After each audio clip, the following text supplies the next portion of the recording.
everyone. Today we are going to start a new topic of chapter 10, that is respiration is completed in two steps. Generally we have discussed in the last video respiration, cellular respiration, types of respiration.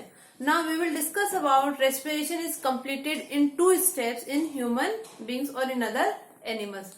So respiration is completed in two steps. First is breathing and second is cellular respiration.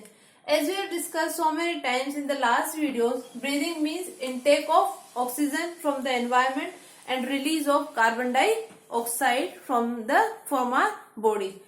Next step, it is cellular respiration. So when we inhale the oxygen, this oxygen is utilized in the breakdown of food and it releases energy, and it happens, the breakdown of food in the presence of oxygen, it occurs in the each and every cell of our body. It is known as cellular respiration. So respiration is completed in two steps, breathing and cellular respiration.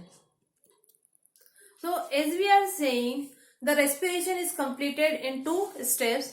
First is breathing and second is cellular respiration. As we know, cellular respiration is completed in cell. It occurs in the cell, but for breathing, in the body of human beings and in the other animals, the respiratory system is present. Now we will discuss about the structure of human respiratory system, which is responsible for breathing process in human being. So there are different parts of human respiratory system, and the main respiratory organs are lungs, and some other accessory organs are also present, which are responsible for intake of oxygen and exhale of carbon dioxide. But the main respiratory organs are lungs. Okay. So the human respiratory system, it starts from the nostril. These are two nostrils through which we intake the air from the atmosphere and we release carbon dioxide in the environment. Okay. These nostrils, they open in the nasal cavity. These two nostrils, they open in the nasal cavity. Inside the nasal cavity, hairs are present and mucus is also present. Hairs, they trap the microorganisms, because when we inhale, when we intake the oxygen, some microorganisms, they present in the air, they also enter in our nasal cavity. So these hairs, they trap these microorganisms, so only filtered air can enter the lungs. And along with the hairs, mucus is also present. The mucus, it helps in the moisture of air, because sometimes the air is dry, so it helps in the moisture of air. And some other function of mucus in the nasal cavity, they also regulate the temperature of air, because air, sometimes the temperature of air it is high and sometimes the temperature of air it is low. So it maintains the temperature of air according to our body. So this is the role of mucus and this is the role of hair. Hairs, they trap the microorganisms, and mucus, it with the help of mucus the air becomes moist, and with the help of mucus the temperature of air it also regulates. So only clean and filter air can enter in our lungs. Now nasal cavity, it opens in the pharynx. Pharynx, it is a common path for food and air, because food, it also passes from the pharynx and air, it also passes from the pharynx. So from the pharynx there is a food pipe and another pipe, this is known as windpipe or trachea. So food, it goes in the food pipe and air, it goes in the windpipe. That's why pharynx, it's a common path for food and air. Now next, pharynx, it opens in the larynx. Larynx, it is also known as voice box or Adam's apple. Voice box or larynx, it helps in the production of sound. Whatever we are talking, we are speaking. So due to the larynx, we can speak and we can talk. That's why it is also known as voice box. Now larynx, it opens in the trachea. Trachea, it is also known as windpipe. Now trachea, it is surrounded by rings of cartilage. These rings of cartilage, they protect the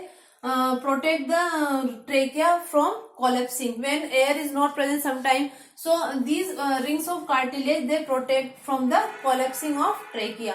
So trachea or windpipe. So first is nasal cavity. Nostrils they open in the nasal cavity. Then nasal cavity it opens in the pharynx.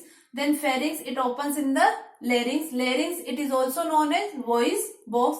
Then larynx it opens in the trachea or windpipe. Trachea or windpipe they are surrounded by rings of cartilage.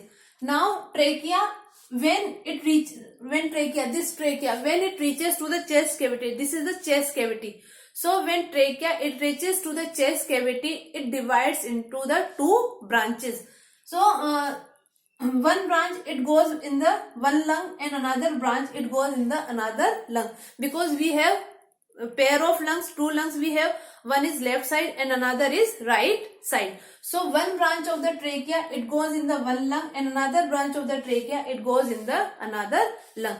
This is the chest cavity, and below the chest cavity there is the abdominal cavity in which the stomach, small intestine, large intestine, these organs are present, and both the cavities are separated by a diaphragm. Below the diaphragm there is the abdominal cavity. So lungs are present in the chest cavity, and the floor of the chest cavity it is made up of muscular diaphragm, and below the diaphragm there is the abdominal cavity. So we are saying the one branch of trachea it goes in the one lung and another branch of the trachea it goes in the another lung. So lungs they are present in the chest cavity, and they are surrounded by a rib cage.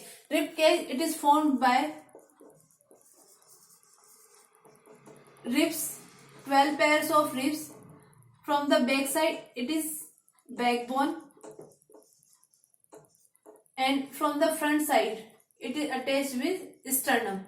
So these three structures they form the rib cage: ribs, backbone and sternum. It means these 12 pairs are ribs.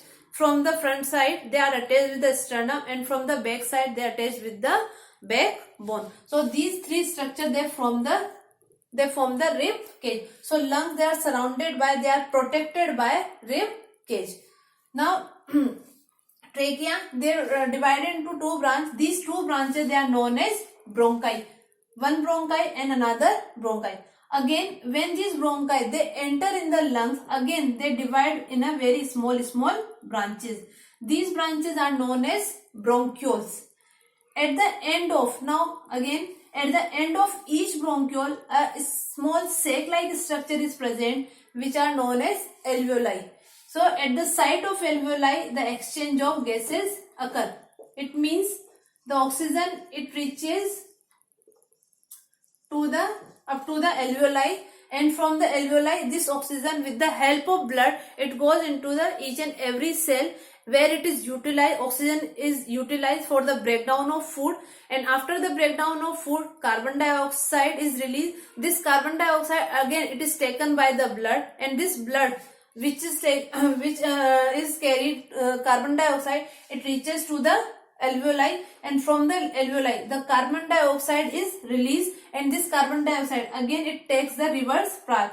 It means from the alveoli it goes in the bronchiole, from the bronchiole it goes in the bronchi, then trachea, then larynx, then pharynx, and then nasal cavity, and through the nostril we exhale the carbon dioxide in the environment. So these are the accessory organs which helps in the breathing process. But the main respiratory organs in human being, these are lungs. So a pair of lungs are present. They are spongy, they are elastic, and they are highly muscular, and they are a bag-like structure, and they are present in the chest cavity. And chest cavity it is protected by rib cage, and rib cage it is formed by three structure: ribs, backbone and sternum. So main respiratory organs are lungs, but the site of exchange of gases this is alveoli. So for the breathing process we can see the human respiratory system is responsible because it is made up of different structure, and lungs are the main respiratory organs. Thank you for watching my video.